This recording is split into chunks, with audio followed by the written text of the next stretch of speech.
Hey, Professor Acker. So, what I think I didn't quite explain so clearly in my paper is the difference between equity houses or theaters and non-equity houses or theaters. Actors Equity Association, or AEA, is our union. While you don't need to necessarily be a part of the union to work in theater, you do need to have a contract or be a member if you want to work on Broadway or tour the country and several other kinds of entertainment. According to their website, Equity seeks to foster the art of live theater as an essential component of society and advances the careers of its members by negotiating wages, working conditions, and providing a wide range of benefits. The part that I'm focusing on is the working conditions. An actors union is very different from a regular kind of union, since part of the working conditions is exploring the human condition. In the case of Profiles Theater in Chicago, they were very adamant about doing whatever the truth required to make the grittiest, most honest pieces of theater. Had Profiles been an equity theater, none of this would have happened. If it still happened, then there would have been ways in place to go through a formal disciplinary hearing for the victims and their perpetrator. Smaller community theaters and educational theaters do not have these kinds of rules and procedures for dealing with these kinds of problems. Equity, in their handbook, page 33, has a section on nudity codes, and they define these as a set of guidelines and limitations for the use of nudity by performers at auditions, rehearsals, and performances. These rules are specifically designed, according to them, to reduce the possible risk of sexual harassment in the entertainment industry. On the same page, they include the need for a fight captain. They say that some agreements require a fight captain, who is the company member responsible for maintaining the fight choreography and the safety of those engaged in stage fights. These preventative measures are sometimes glossed over by community theaters or educational theaters, mostly for budgetary reasons.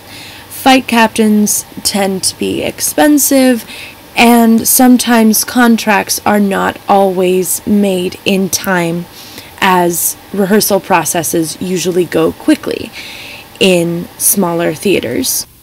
So even if people want to speak up, they really can't when they're in a smaller theater. I posit that this has to do with the culture of our industry. We've created a hierarchy in the theater in which we subjugate actors.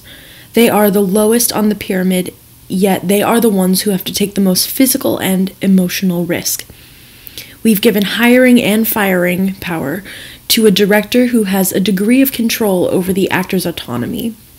This is a power that very often is abused to detrimental effects to the player. There is another powerful component to the structure of the business, and that is the audience and the critics. These are vital constituents of the theater, yet they are the people who risk the least in coming to see a production. In Chicago, the company that I referenced earlier, Profiles Theater, was extremely well reviewed by the critical community for its vicious and real production, Killer Joe. The female cast members were forced to endure real choking, a degrading blowjob by a chicken leg, and taking hits to the floor and multiple set pieces. The perpetrator of this abuse was a well-known actor in the Chicago community theater scene named Daryl Cox.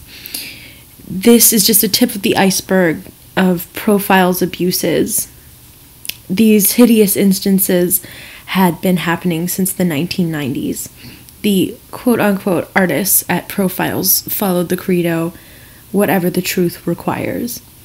The truth is important but it does not require the abuse of innocent artists. That's not art. It's a poor excuse to hurt people you have no need to hurt. Art should heal, not damage. Seeing the desperate need for new parameters, since audiences and critics really don't understand that there is no way to stop abuse in unaffiliated non-equity theaters, actors Laurie Myers and Laura T. Fisher, in association with Not Our House Collective, created a letter that would plead with the whole community to protect actors in danger of abuse. Their entire association's initiative was launched in 2016. They now have a website that's a simple black and white setup with a few pages, and it shows how easy it is to communicate to an audience who needs ease of access.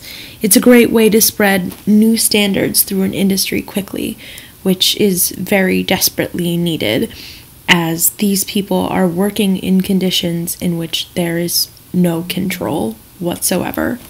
I hope one day that community theater and educational theater will adopt the kind of care that Actors Equity does with harassment and abuse of actors.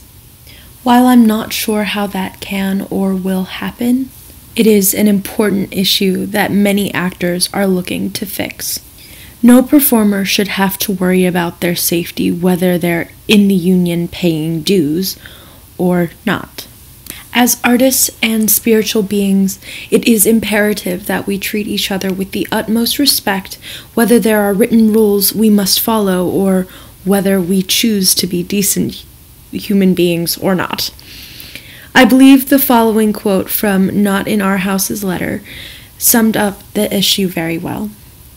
We no longer have to hide in the shadows amid stories and rumors, but rather build solutions together to ensure that this does not happen in our community again. We've admitted we have a problem. We have created guidelines to fix them. Now we must follow them and find a way to enforce all of these important codes. Art is life. Art doesn't exist when we're risking life.